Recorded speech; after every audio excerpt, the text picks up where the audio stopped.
You have to be willing to sometimes understand that not everything is going to go your way. Up to this point, has everything gone your way? No, it hasn't. How many times do you look back and be like, this didn't go my way, this didn't go my way? But at the end, it worked out. You see, when we're in the midst of something, we create a lot of worry, we create a lot of anxiety. Oh, is this going to work out? How's it going to happen? But in all reality, if you look back at your life, everything has worked out. Everything has found its way for you to keep moving forward because you're still alive. And I truly believe that's one of the biggest secrets in life, that we worry about so many things, but most of those things never happen. And a lot, too, we think about how we want things to happen, and they don't always happen that way. But sometimes they happen even better, even better. And sometimes not so good. But it's needed.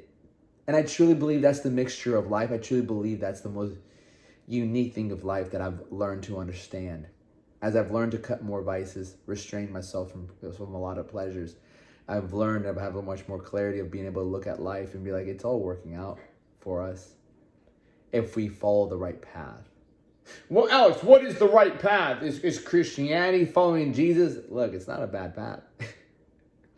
What I've learned is that following the path of like God and Jesus is a path of a lot of like not chasing pleasure. And that's hard. That's so hard for people. Actually, it's hard for me because we're natural born desires. We're in a body that consistently chases pleasure. Listen, beautiful women, amazing food, chilling on the couch, watching movies, sleeping in, like you name it, drugs, you name it, talking gossip. Oh my God, spill the tea, baby, spill the tea, right? It's all fun. It's all good. But it always leaves us empty. It always leaves us not feeling the best that we could feel about what we've done. And so life is not easy. There's simple rules. Hey, don't like, it. Just don't do the bad stuff. Don't do the things that make your life worse. But the things that make your life worse are so much fun. I truly believe that is our downfall because the flesh. But we will always have that regret. We will always have that guilty feeling afterwards. We're like, damn, shouldn't have done that. And again, with increased wisdom increases suffering. Even now, for me, I know if I go against some of my morals and values, even if they're small, I'll pay a big price. Just because I'm like, man, I knew better than that. It's when you find out like, yo, cheating isn't good. All right, cheating isn't good. Cheating on your diet's not good. Cheating on someone else is not good. Lying to someone's not good. You don't feel good about yourself. And so you realize that every decision, whether you like it or not, really does have an effect on your mindset. And so we must remember that when we want something in life, sometimes not getting it is a blessing. Because there's something that will benefit us better. It's like giving the dog medicine. You don't just give them the medicine. You cover that bitch up in peanut butter and then you feed it to the dog. You give him what he wants so he can have what he needs. And in life, sometimes we get caught up because we get so mad because we didn't get what we wanted. Oh man, the person I liked didn't work out. Oh man, I got interviewed. I didn't get the fucking job. Oh man, I didn't get that class. Oh man, I didn't get paid what I wanted to pay. All these things don't work out for us, but they end up working out for us. I think it also points us in a different direction. Because how are we going to look at it? Maybe the person you like didn't work out with them. It's happened to me before. I'm just like, hey, it's only bad when you don't believe that your life is actually going to work out. Because we get so caught up in this person. We want this person and we're imagining our life with them. And then it crashes down. And it's like, oh no, now we're not working out.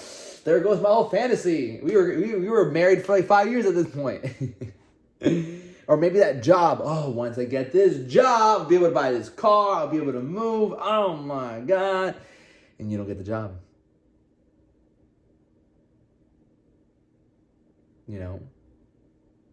Maybe you were baking something, making some food, and it didn't turn out. It was cold, warm. Oh no, I think the uncertainty of life also gives us a thrill of what could happen. And I want you to really think about that, because just because what you wanted, you didn't get what you wanted, doesn't mean you're not going to get something better for you. Maybe you had this really good looking woman or guy and it didn't work out. It's what you really wanted. But instead you're going to get something better. Might not be a super good looking, might be just as good looking or better. And they're going to treat you better. I think what really matters is how you focus on it, how you look at it. Are you being blessed or are you being cursed? Same thing goes for a job. Sometimes jobs don't work out.